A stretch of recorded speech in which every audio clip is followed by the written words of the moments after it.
Great. Well, thank you for the introduction. I wasn't quite sure why they had invited me to the Davenant Trust, although, right before the meeting, I said, Brian, why me? Why did you pick me? And sort of looked at me and says, well, it's not often we have somebody with us who was an eyewitness to the Reformation. And I said, well, actually, I'm sorry, at my age, the memory fades. So I was there, but I don't remember any of it.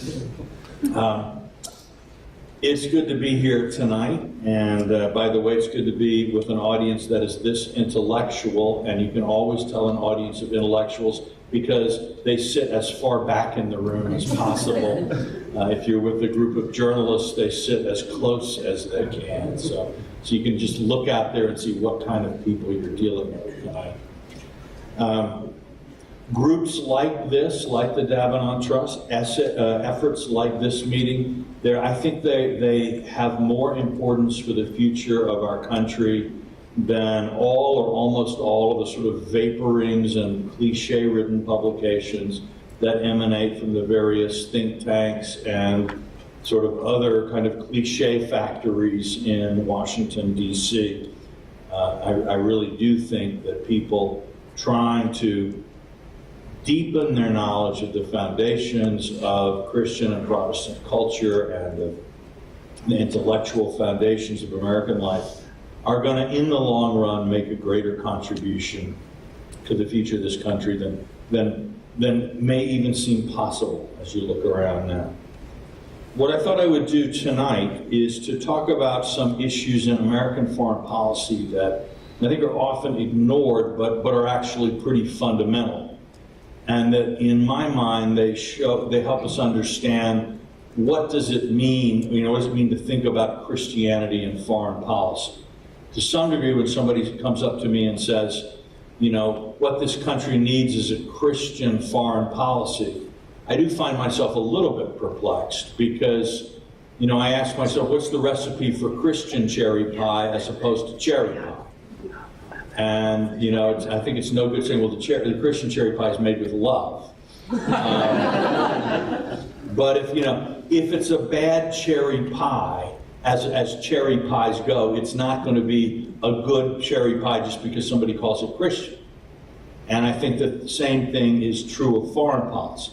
Nevertheless, there are ways in which a theological understanding and reflection can make you smarter about foreign policy questions and about the choices that our government faces, and also about the thinking of the people who make those choices or who debate it in our political system. And that, I think, is what I'd like to talk with you about tonight. And in particular, I want to look at what you might call America's war on history. That is some foundational elements of our national foreign policy and ways we think about foreign policy that really that affect almost everything we do and think about and argue about, but you can really understand them only if you can bring some kind of a theological insight to them. The main point here that I want to make, and the sort of ground for everything I'm going to say, is that ideas, thinking, feeling about the eschaton, about the last days, are much more important in actual American foreign policy thinking and policy debates than most people understand. We have two basic dueling traditions of eschatology in the United States. I'm assuming I'm in a reasonably theologically literate audience, and when I use words like eschaton and eschatology, people don't start edging for the exits, or actually, better informed still, they do start edging for the exits. Okay, the volume of the laughter tells me I'm probably in the right place. We have a premillennial tradition of eschatology, that is, that things are going to be in a terrible mess, the world is really going to go downhill, the judgment of God will be unveiled, and then Jesus will come back. And then we have a somewhat more optimistic, or at least in secular terms optimistic, post-millennial vision of the last times, which is that, human effort blessed by God, efforts of missionaries, efforts of social reformers, efforts of Christians in walks of life, high and low, with the blessing of God, will gradually make the world a better place. And it will get better and better and better, and then Jesus will return, sort of like the cherry on the top of a sundae, that, it's the completion, in a sense, of a wonderful work of human improvement and development. Both of these traditions are pretty deeply woven into American politics and culture. And many people sort of alternate between them without really being aware of where they stand in this or what the theological issues are. And tonight, I am not, I decided I was not going to come here to tell you which of these interpretations is the correct one. But rather to help you understand how both of these traditions inform the way the United States goes about foreign policy, sometimes in quite helpful ways, sometimes in ways that maybe if we thought about them a little more clearly, we might pull back a bit. But both of these traditions are simultaneously active in American politics and policy debates even. So as we talk about the eschaton and its relevance to American foreign policy tonight, I want to do it under three headings. It's sort of cute, but I like cute. The imminence of the eschaton, that is its elevation. The immanence of the eschaton, its sort of intimate presence in our lives. And then the imminence of the eschaton, how far away or in fact close it may be. And I would argue that in all three of these dimensions, the imminence, the immanence, and the imminence of the eschaton, say that 5 times, and you win something. That actually from that we can see a lot about how American foreign policy is shaped. So we're going to start with the imminence or prominence of the eschaton. And what do I mean by that, you might ask? The eschaton, the schema of history that the eschaton fits into is a very basic element of all of the 3 great Abrahamic monotheisms. And this vision of history, whether we know it or not, shapes the way most Americans, in fact, virtually all Americans and many other people around the world look at current events. Because what is the Abrahamic scheme of history? Well, humanity starts in paradise, in the right relationship with God. Then you have the fall of man. Something goes terribly wrong. And so humanity is sort of suffering in the mire. Then there's a long period of kind of redemption, engagement of God with fallen humanity, which ultimately at the end will lead to the eschaton, the last days, the end of history, and the restoration of humanity in an even better relationship with God than the one that was lost at the beginning. If you think about it, Islam, Judaism, and Christianity all in various ways share this analysis. And not just these religions, but in fact the secular or quasi-secular creations of Western culture since the Enlightenment also share this schema of history. So Marxism has the era of primitive communism. The fall of man is the arrival of the class system. The work of the spirit in history becomes the process of class struggle and material advancement that finally in the end will lead to the last days and the coming of a system of advanced communism, which is better than the primitive communism that Marx saw at the beginning of the human race. But this is also true with liberal progressive thought, whether it's still influenced by theism or not. That liberalism sees, again, the sort of early primitive time of human equality, bit like Marxism, fall into class struggle, then gradual progress of enlightenment of ideas of human feeling, and finally, ultimately going to lead to the liberal world order or golden age that we see out there in the future. So we have the sort of 5 faiths of Abraham: Christianity, Islam, Judaism, liberalism, and Marxism are all shaped by this schema. One of the interesting things about 20th century history is it was in the 20th century that Abrahamic history conquered the world. That is, Marxism in China and in much of the rest of the world, Christianity in sub-Saharan Africa, an advance of Islam. By the end of the 20th century, not only for the first time in world history did a majority of the human race profess one of the Abrahamic religions, but an even larger majority of the human race had embraced an Abrahamic worldview, or at least a worldview of the historical process that's not endless cycles repeating or one meaningless thing happening after another in a never-ending but pointless story. But these ideas of history as something with a beginning, a middle, and an end or a point.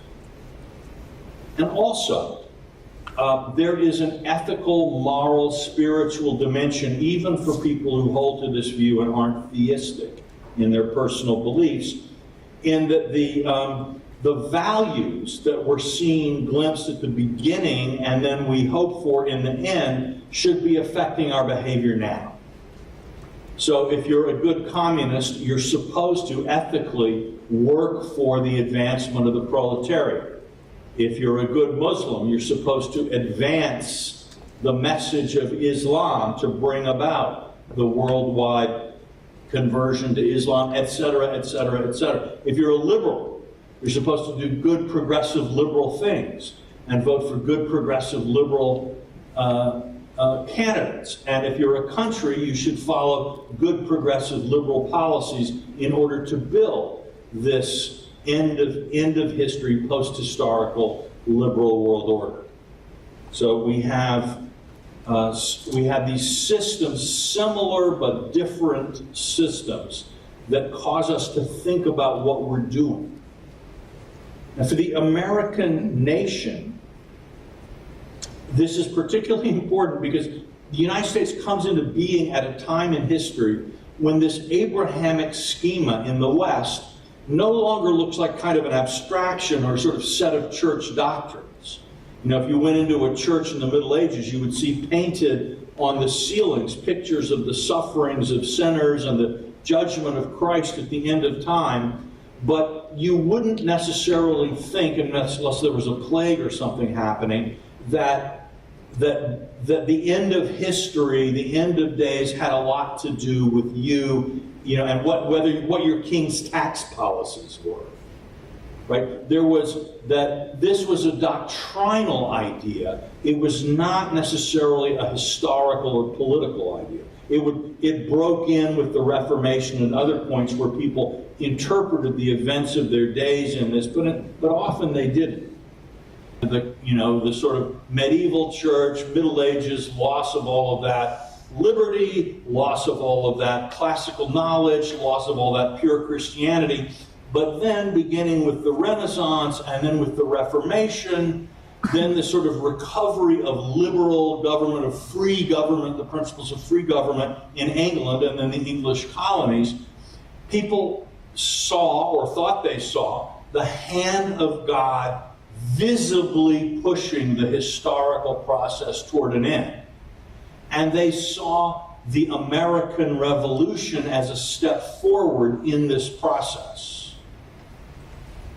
Interestingly, in the 1790s, there was a huge surge of interest in Bible prophecy in a way that had by and large faded away in the English-speaking world, sort of mostly after the fall of the Puritan Commonwealth.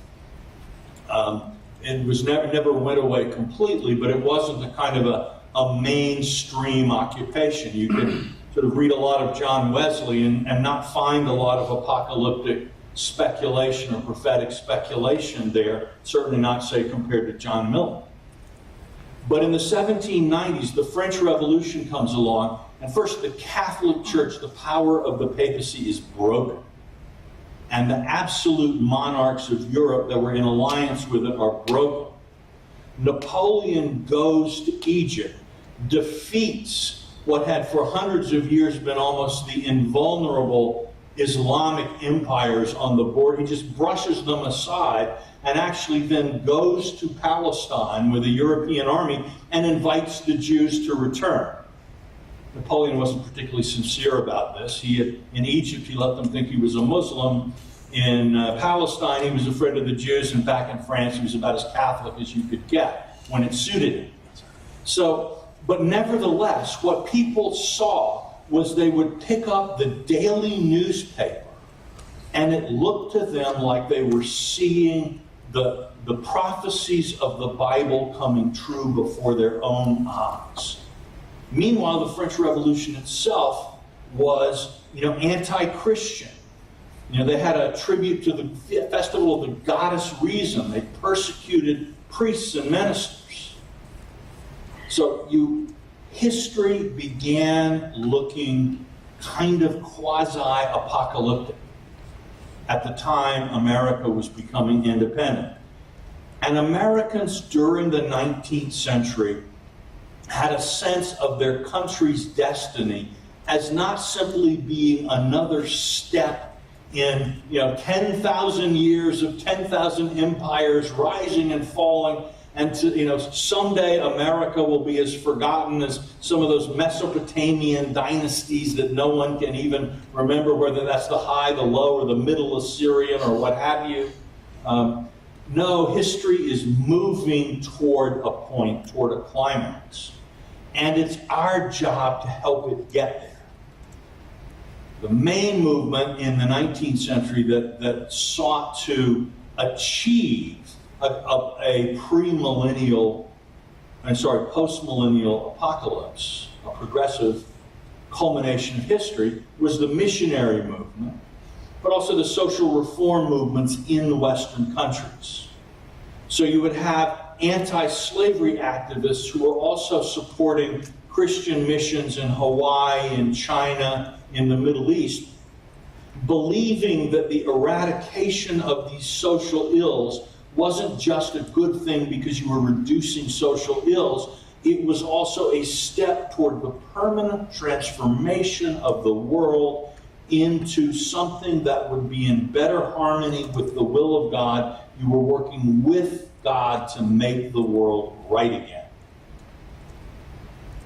And the American, I'm not going to get into this now, but American and British support for the return of the Jews to the Holy Land was very much a part of this optimistic movement of reform, a post-millennial Christian activism. Now you also have, if we think for a minute about premillennial and post-millennial visions of the apocalypse, let's not think of them of the eschaton. Let's not think of them in theological terms for a moment. That's all there. But let's think about them in social terms. If you're somebody who thinks basically the structure of your society is pretty good, and that the talented people in your society are kind of taking the lead, and the good people are making progress in your society, you're going to find the idea of a post-millennial eschaton pretty appealing. The world is getting better and better. Society's institutions are working. Yes, there are problems. Yes, there are injustices. But the good people are working together to bring an end to them. And with the help of God, without God it won't happen, but with the help of God, we're going to get it to the place where Jesus can come back and complete the work. On the other hand, if you're somebody who is alienated from social elites and social institutions and profoundly skeptical and suspicious of the intentions of those who are running your society, you're going to find, a post-millennial apocalypse, premillennial apocalypse much more attractive as a vision. Nothing's working. It's getting worse and worse and worse. God's judgment is the only thing that can cleanse this, sink of iniquity that people call Congress or whatever, right? I don't know how people could think a thing like that, right? So you had these different visions of the historical process, and therefore of America's place in the historical process, were related in part to people's theological convictions and spiritual experiences, but also in part to the way they read the historical and social situation of their day. Well,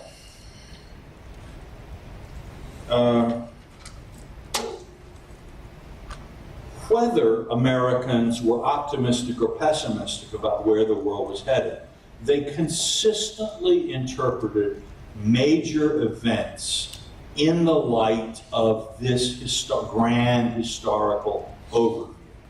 So the Civil War, on both sides, people interpreted the Civil War, slavery, the movement against slavery, or if you like, the movement of infidel liberal Christians against the biblically appointed institution of slavery. However you saw this, you would interpret it against this background of America as an event of cosmic significance in the history of humanity, leading up one way or another to the culmination of history. And even somebody like Abraham Lincoln, in a purely secular context, at his Gettysburg Address, is saying that the fight here for democracy, our Civil War, is going to determine whether government of the people, by the people, and for the people will perish from the earth. Things that happen here, things that we do, have a cosmic significance, not merely because God, the eternal judge, sees every act and weighs right or wrong and will judge it justly, and an act has eternal significance, not just because of that, but because in the historical process, the role of the American people is decisive on a whole range of important issues related to the will of God. World War I, the war to end war, the war to make the world safe for democracy, the world to create a League of Nations that would change the way international politics worked forever. World War II, the struggle against Nazi tyranny. The Cold War, the struggle against anti-Christian murdering communists who sought to enslave the whole world and destroy the Christian church. So that American history and Bible history, or Abrahamic history, eternal history, are fused together in the way we think about things. So the eschaton is not simply a kind of a remote set of theological ideas and disputes that half-crazed Bible interpreters write best-selling books about. The eschaton is an imminent feature in the way Americans process global events and American events. Beyond that, let's talk a little bit about the imminence of the eschaton in American life, the sort of intimate presence and importance of these seemingly abstract and far-off things. The normal non-political way in which all of us experience one way or another the imminence of the eschaton is that while who knows when the end of the world will come for the world as a whole, for all of us, I can say at some point in the not that distant future, for us, for me, death is going to come. The end of my world is not that far away. For me, the sun and the moon will fall from the skies. The rivers will turn to blood. And I will see the Son of God returning in glory to judge heaven and earth and to judge me. And that's real.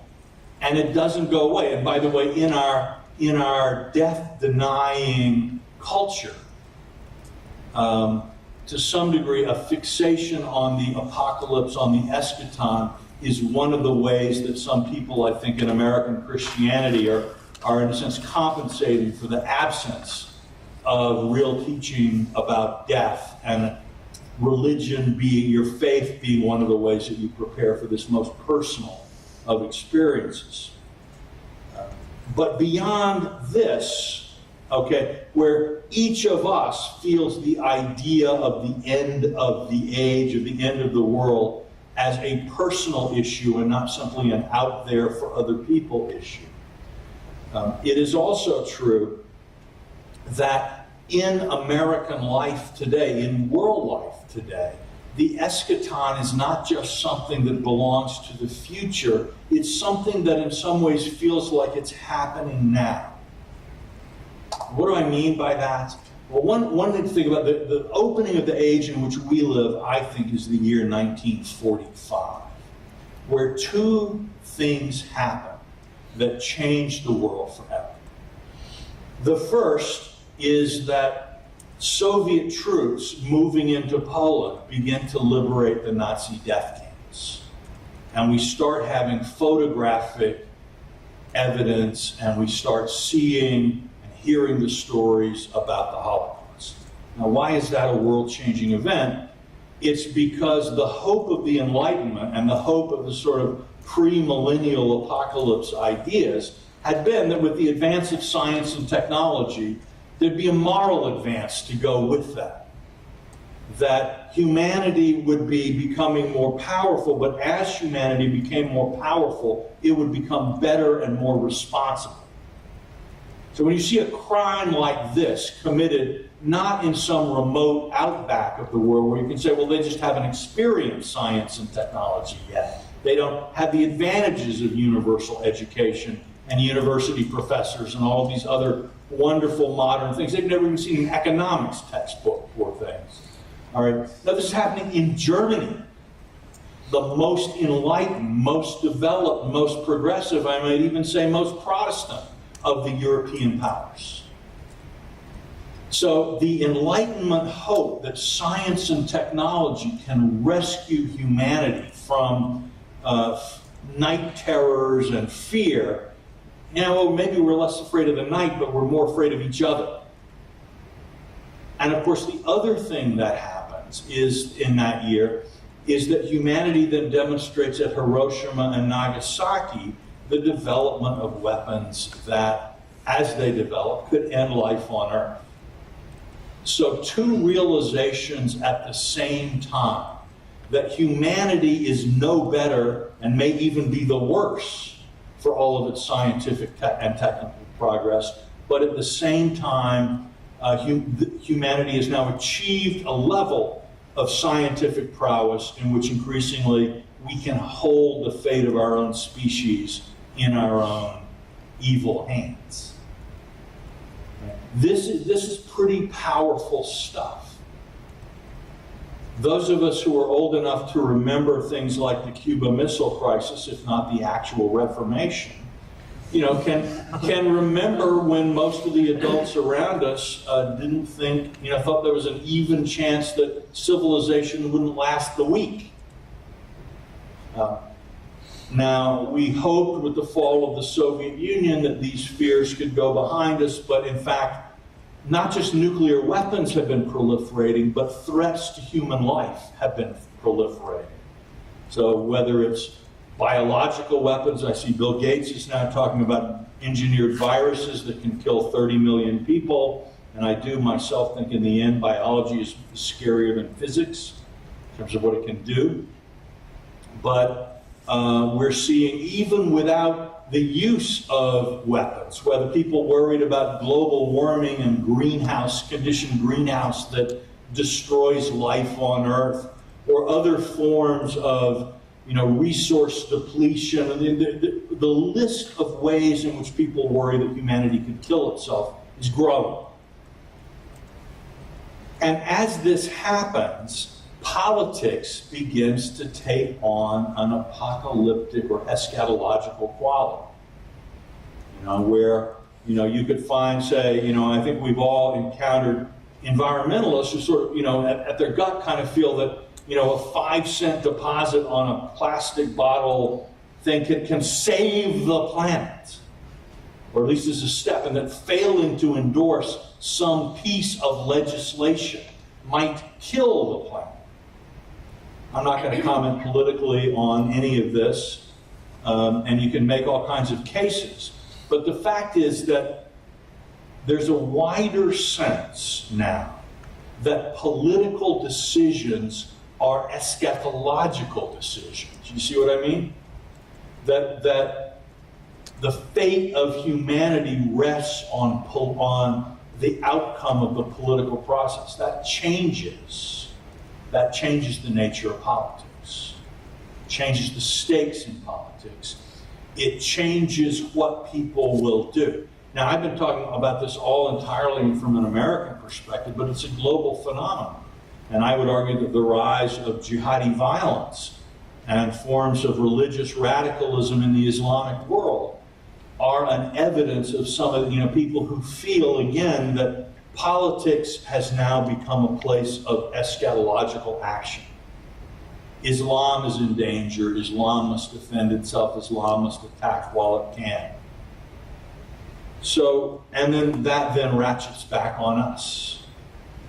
And questions of how do we have the right policies in the war on terror become related to, can Western civilization survive, and so on and so forth. Well, so much for the imminence of the eschaton. Let me conclude by talking a little bit about the question of imminence of the eschaton. How many of you are familiar with the term the singularity?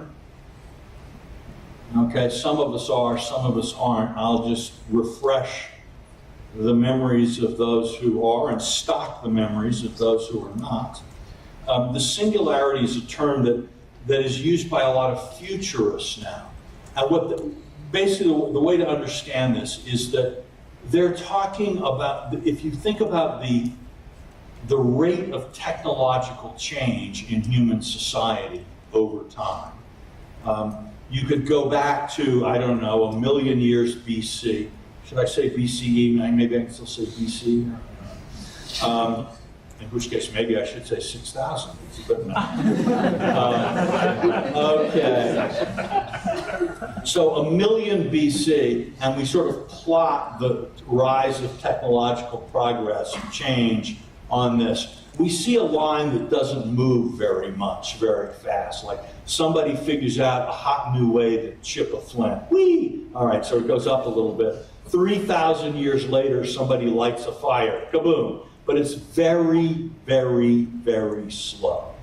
And then obviously as you approach the present, it begins to pick up. And it begins to pick up really quite dramatically. And instead of looking like a line creeping and creeping, it begins to look like one of those graphs that are the bane of algebra students, a hyperbola. That begins to turn, the slope increases, the curve begins to go up, and sort of at some point, the curve approaches the rate of infinity. And that is not a bad way to plot. I don't know about the future, but if you think about the rate of technological change of the last couple of millennia, that's not a bad description of the curve. So the concept of singularity would be that as this curve as the slope of the curve increases and moves toward infinity, and it rises further and further, there comes a point where the accumulation of technological and the social change that goes with it is so great that it marks essentially a complete break with everything that went before. You follow me? And that moment is sort of the singularity. The first guy who really thought about this and even charted it out, as far as I can tell, is actually Henry Adams, in The Education of Henry Adams. He actually does chart out the horsepower that human civilization can command. and shows this movement toward a hyperbolic increase. And he says we're now in the electric age. The next age that's coming, and he gives a date, I don't know, like 1960 for the beginning of the church, will be the electronic age. And then beyond that is the ethereal age. And at that point, education means nothing because the past is no longer meaningful. But a lot of tech people in Silicon Valley, Roy Kurzweil is somebody who's written a book about the singularity. But they look to things like, we'll reach artificial intelligence. And at some point, computers will become so smart, they'll start programming themselves. They'll start inventing their own software. And then we human beings will be helpless before our robot overlords. And I, for one, welcome.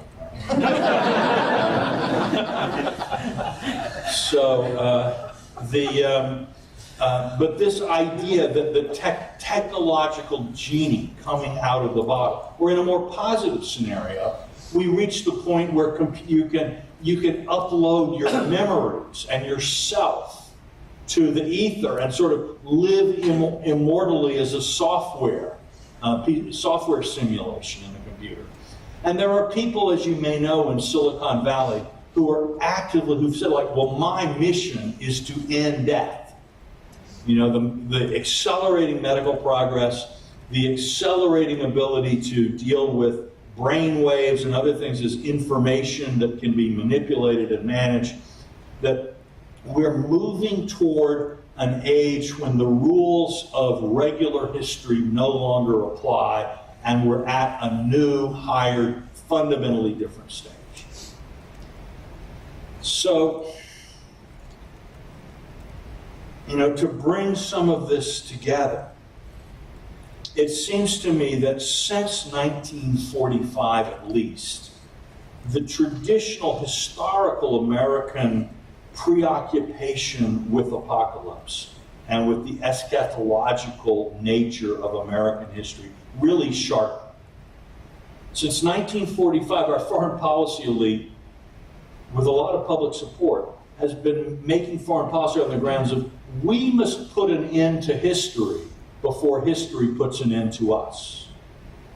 That is, war under nuclear conditions in modern civilization, great power war is so dangerous and so destructive that humanity must find a way to end war, or war will end humanity.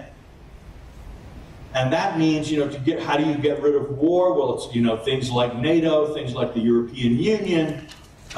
You have to eliminate war, you have to eliminate the causes of war, so you have to, it becomes an object of American policy to end underdevelopment and poverty in other countries, end discrimination against women in other countries. The list proliferates as people's thoughts about what the causes of war, what the dangers of war are. Right?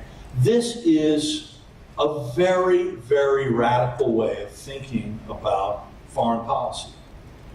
Louis XIV didn't think, how am I going to make all the world to behave? Louis XIV contented himself with thinking, how can I make France the strongest country in Europe? But for the United States, we have reached a point in our foreign policy that fundamental global transformation is the order of the day. It's a very smooth and natural transition for a country which has had these elements of its thought since the beginning.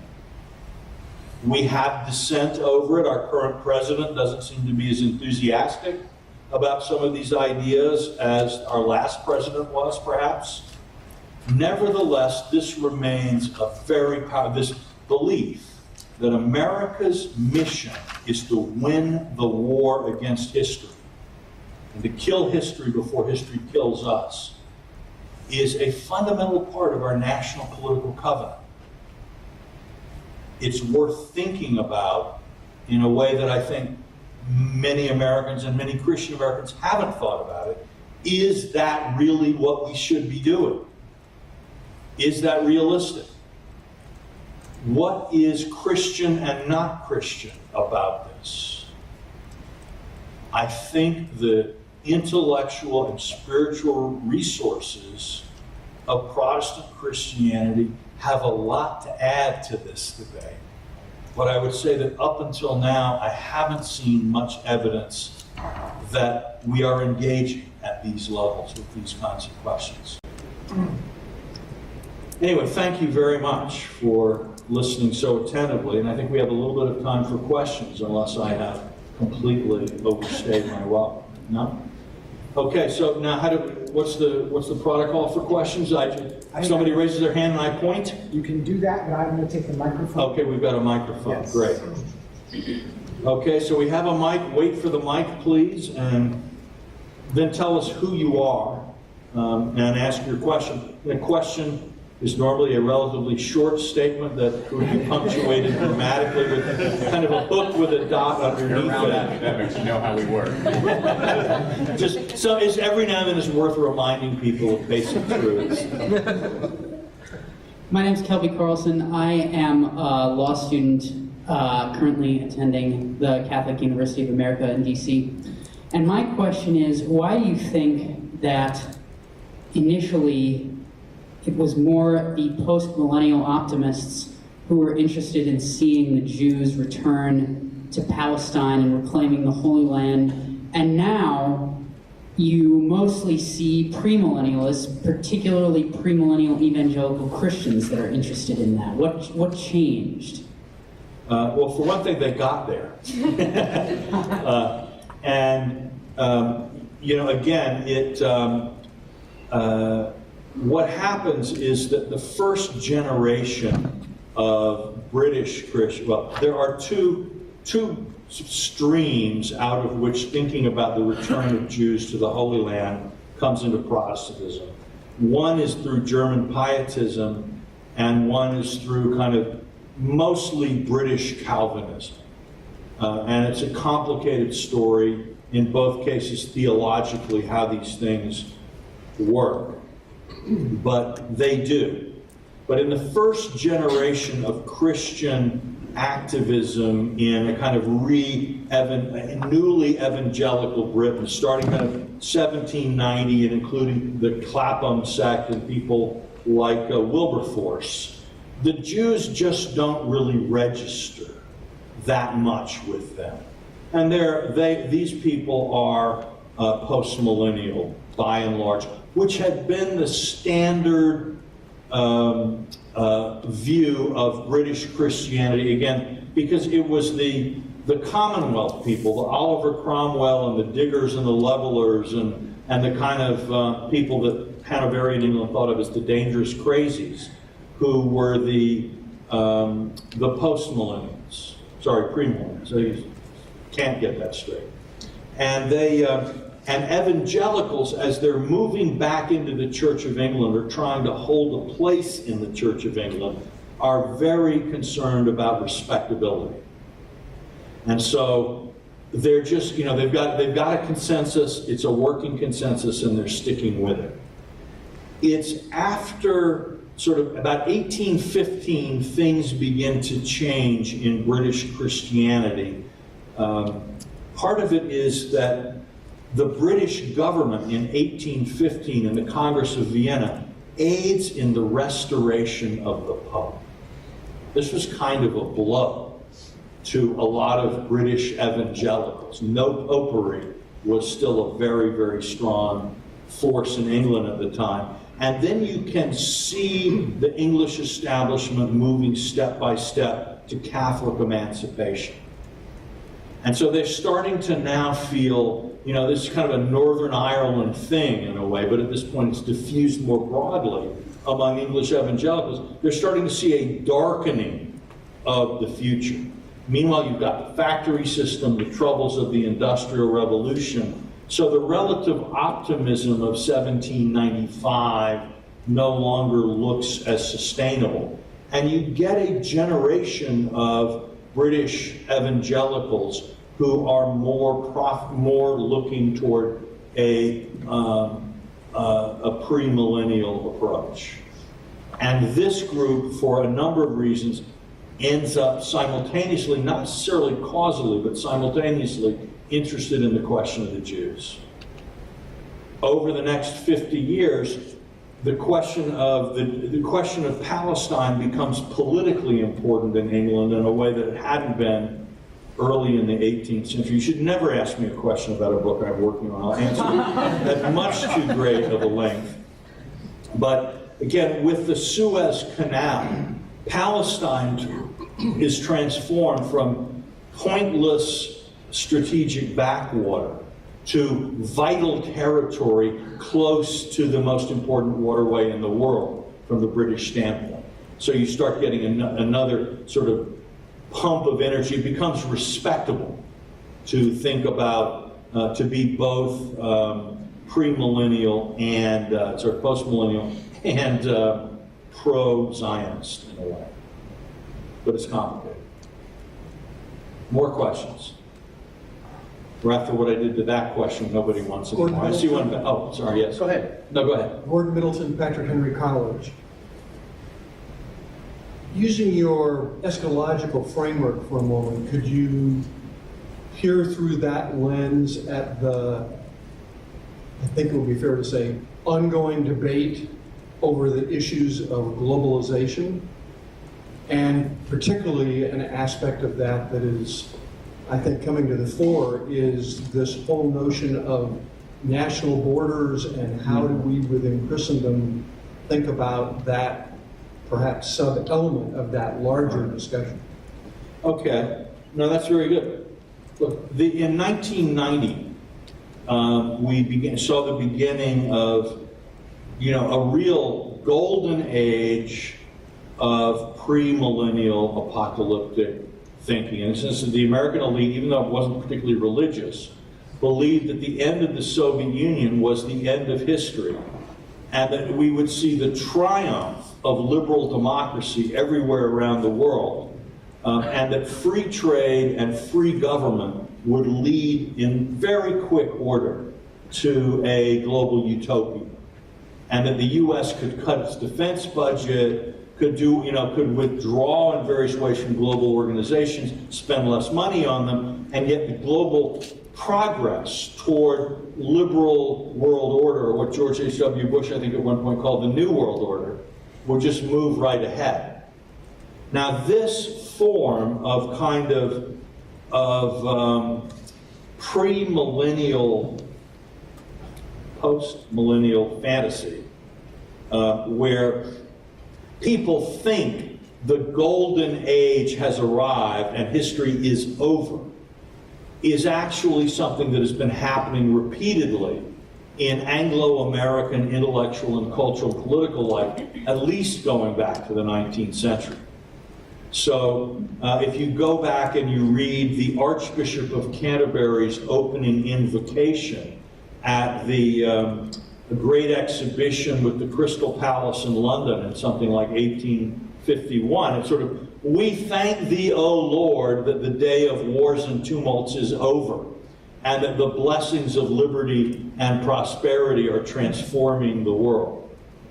The best-selling book in the history of international relations was the book that said in 1911 that came out, The Future of an Illusion, that came out and said, The Great Illusion, that said that there would never be another great power war because war under modern conditions was so expensive that it was irrational.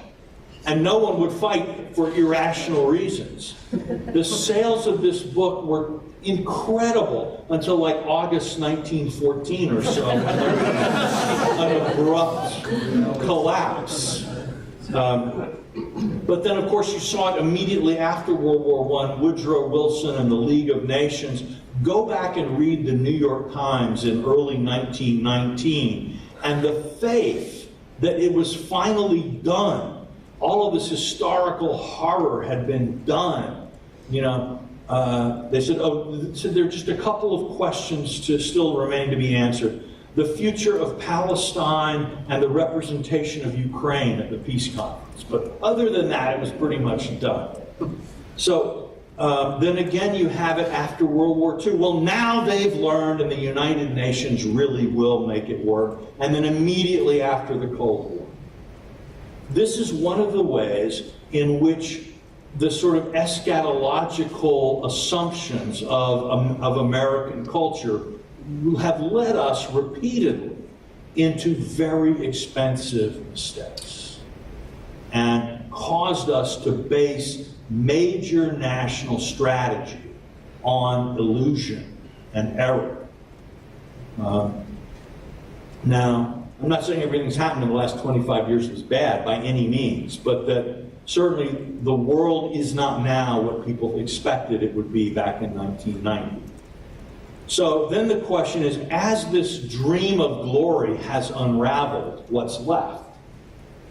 And we're seeing the, again, a return of nationalism, return of boundaries. What should Christians do about that? One thing might be to reflect on how badly we got it in the first place. How wrong so many of us were over the last 25 years. A little humility never hurts, and in the world of foreign policy, it is nevertheless a very rare quality. But I think it's also, I look at, say, the refugee problem. We now have more refugees in the world than at any time since World War II. So there's a lot of real deep debate among Christians about what to do here. What I can say as a historian now, not as a theologian or an ethicist, as a historian, what I see is that the more refugees there are, the harder it is to summon the political will to take care of them. That the appetite for refugees does not grow with the supply. And so it seems to me there is no solution to a refugee problem that comes with trying to gin up the political will to accept sort of exploding populations of refugees. That's a dead end. And that what one really has to think about is how can one stop the creation of refugees if that's the point.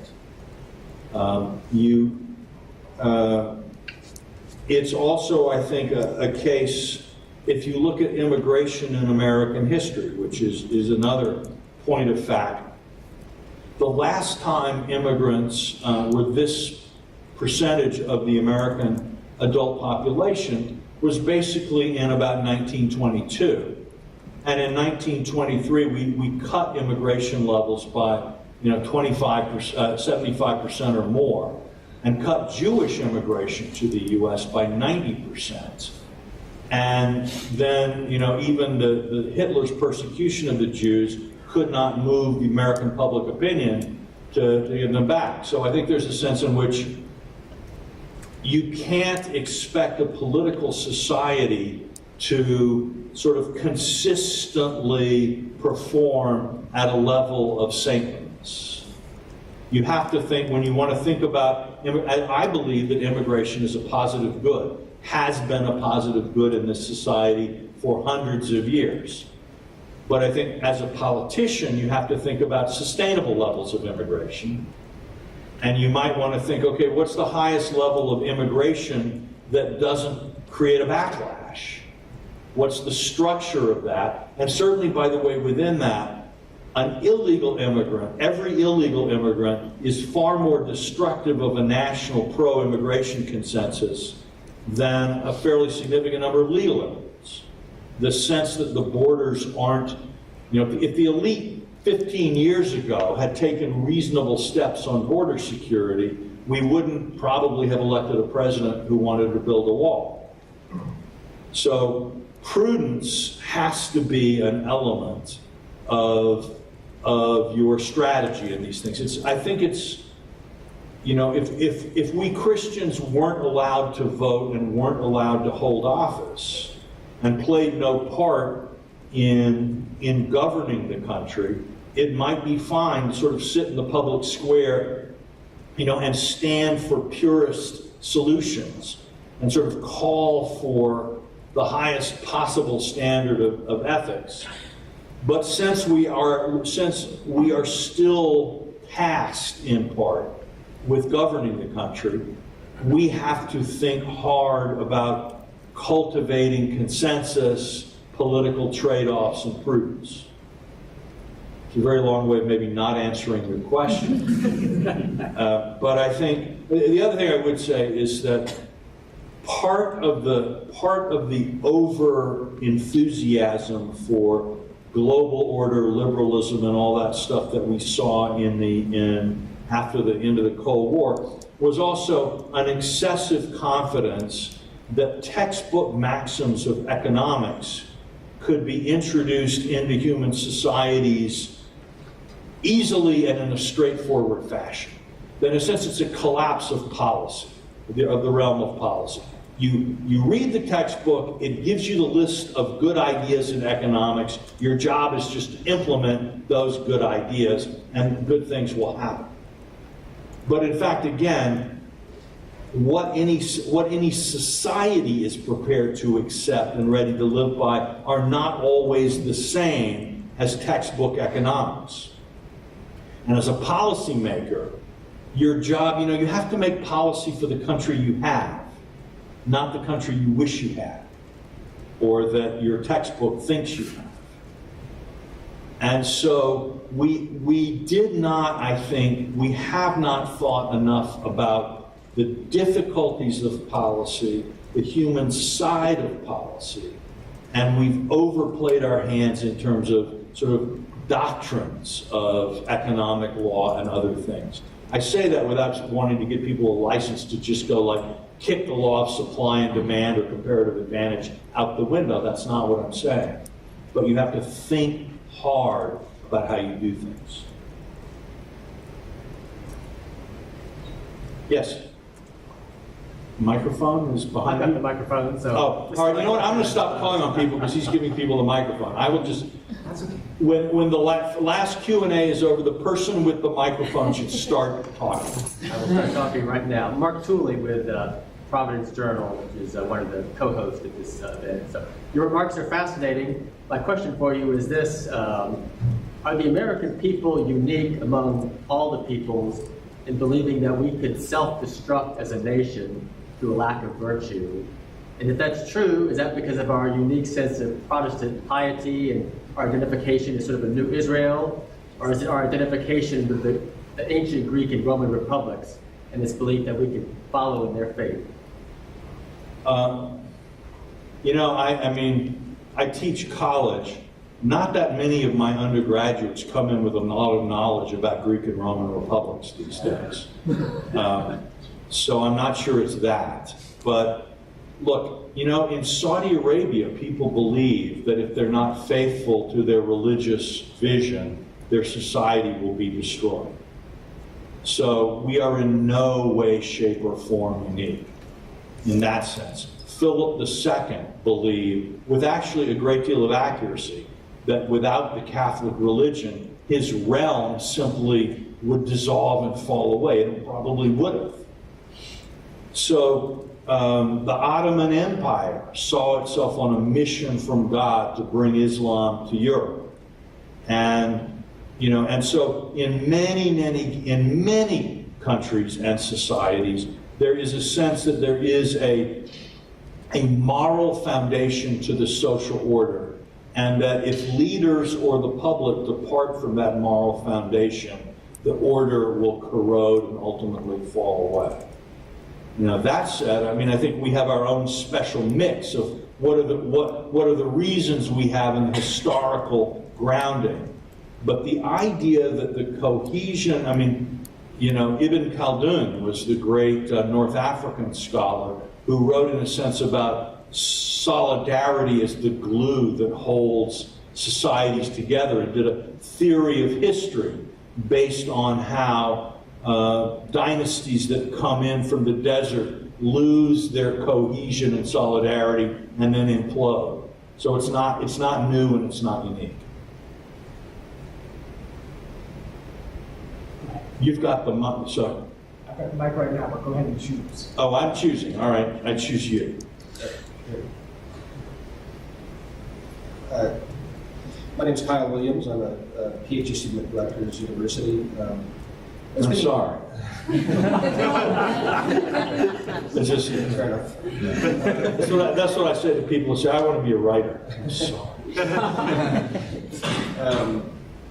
was thinking during your talk, and thank you for your talk, about Reinhold Niebuhr's critique of many people on the left. They were sort of substituting politics for religion. They were making politics so ultimate.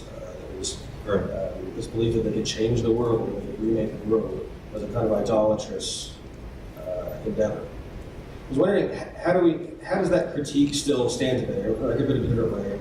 How does a vision of a humble politics stand in a world where, as you say, there are these seemingly existential threats, nuclear, biological warfare, climate change, they're on the news of today.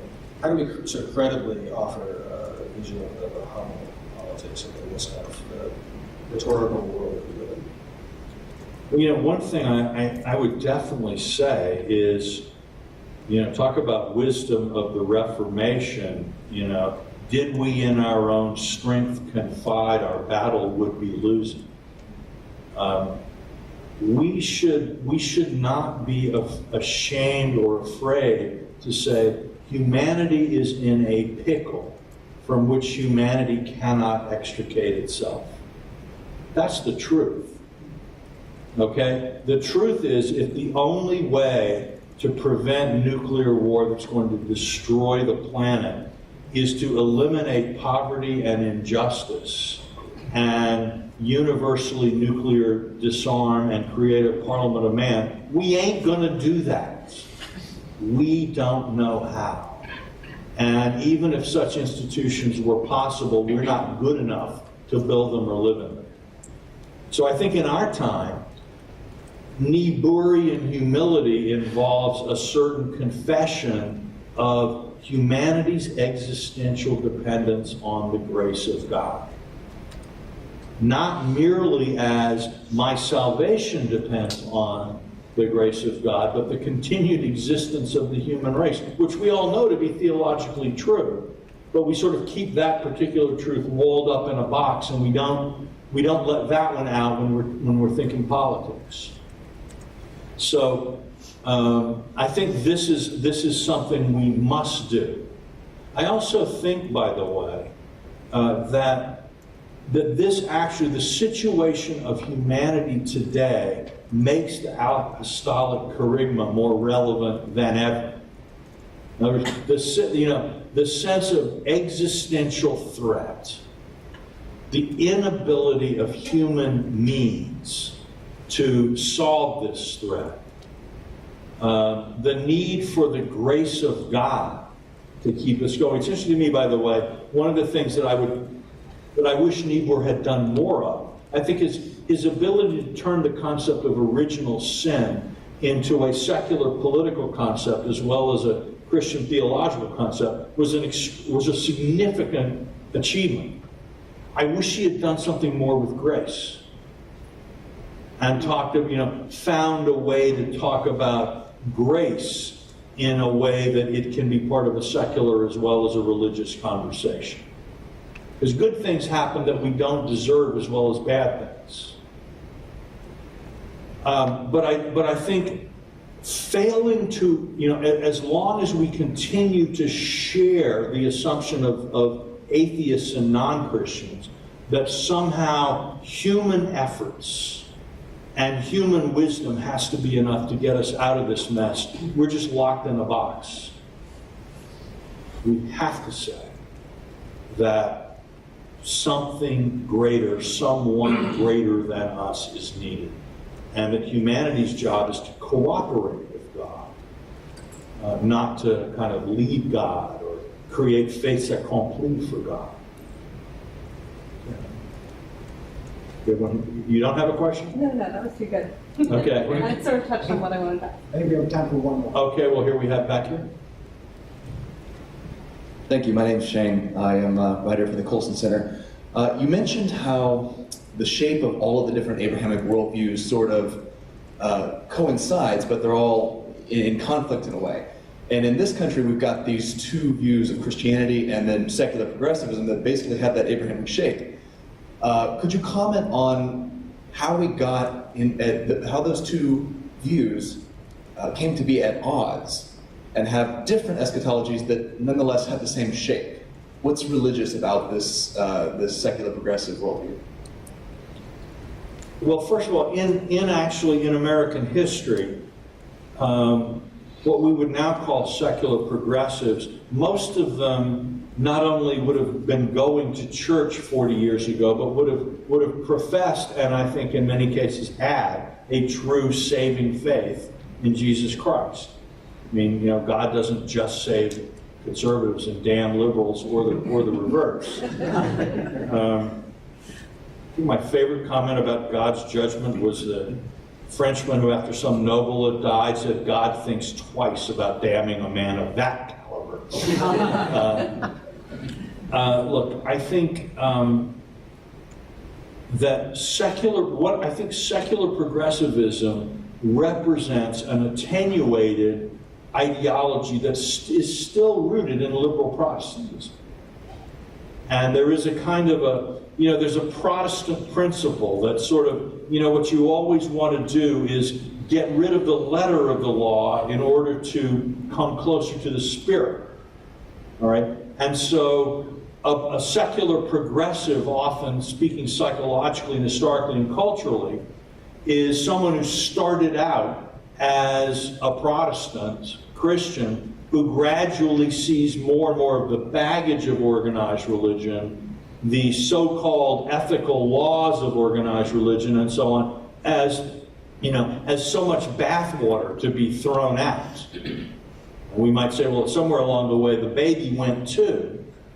But I think what they could and would say is that, well, isn't this really what the reformers were doing? Aren't we being true to the spirit of Martin Luther, who fearlessly got rid of all the detritus of the past in order to reveal a clearer view of the spirit? And then didn't Luther's successors take it further and so on?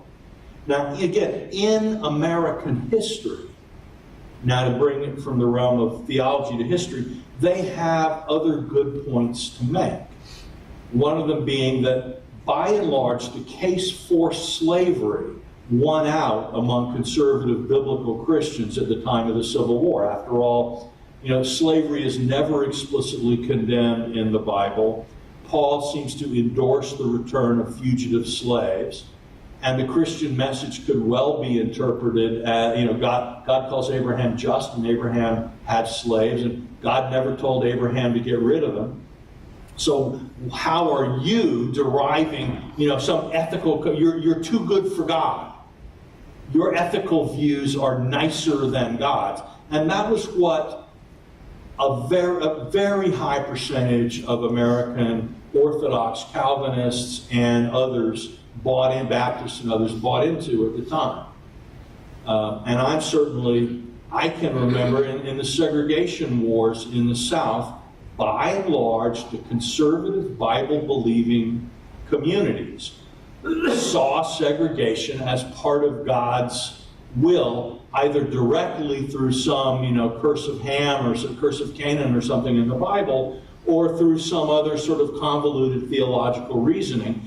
And it was the liberal Christians who were soft on biblical authority, soft on biblical inerrancy and so on, but they were right about that. And so so this would encourage a lot of people of goodwill and good spirit to say, all of this, you people clearly don't know what you're talking about when you say that you understand what's essential about the Christian heritage and that we have left it, because you're just failing the test. And so they would make the same arguments today in terms of gay rights, transgendered rights, and what have you. And I'm saying it's not it's not a slam dunk to explain to somebody who has grown up in an America with this history I've been describing just why you are so right and they are so wrong now. So, a little bit of humility is always nice. I think the conservative churches are making more of an effort than they used to come to grips with some of this stuff. But it is still really complicated and difficult. And there are people, different human beings travel through cultural time in very different ways. And many people who are conservative many people belong to conservative churches as much because they have conservative social values that are offended in a liberal sensibility than because their faith is so much purer or their relationship with God so much closer. So it's complicated. And I would actually argue that one of the reasons America may not have been punished as much as we might think it ought to be when you look at the degree of craziness that's out there in some ways, is that some of this was done in good faith. So a guy like John Brown in 1859 in Virginia, taking arms against the slaves, the names of a kind of a heterodox Calvinism. He was, a lot of liberal Christians can see themselves, in that mirror. So I think, what do we do about this as a people? What do we do about this as Christians? Who I would certainly argue, and probably most people in here would agree, that there really is something transcendently important in this doctrinal heritage, in this fidelity to Christian revelation as it's been understood. This is the baby, it's not the bathwater. But how to engage with people, I think it's maybe a mistake to accentuate our differences. It may be useful, again, people are different, but humility, compassion, and empathy, as far as I can tell, there's nothing in the Bible against any of those. And that might be a good place, at least for some of us, to try to start. Thank you. On that note,